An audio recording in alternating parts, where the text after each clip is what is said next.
o kagalang-galang na Ginoo, saludo kami sa iyo. Mahirap na suliranin may hindi ka sumuko. Kapakanan ng nakararami, iyong ipinaglaban. Mas pinili mong maglingkod, kapalit man ay kamatayan. Sa iyong sakripisyo'y nagkaroon ng pag-asa ang bayan. Di kalaunay nangyari na ang inaasam na kalayaan. Ang mga tulad mo ay dapat lang hangaan sapagkat iyong ipinamalas ang pagiging tunay na makabayan. Hindi biro ang iyong ipinakitang kabayanihan.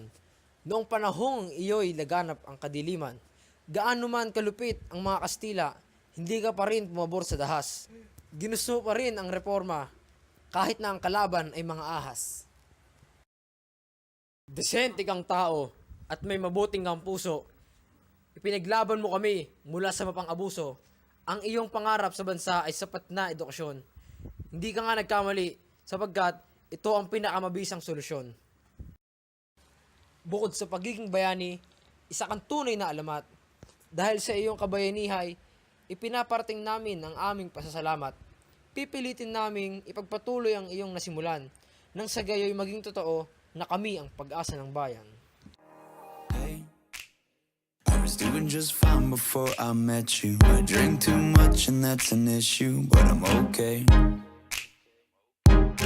Hey, you tell your friends it was nice to meet them, but I hope I never see them again. I know it breaks your heart. Moved to the city in a broke down car and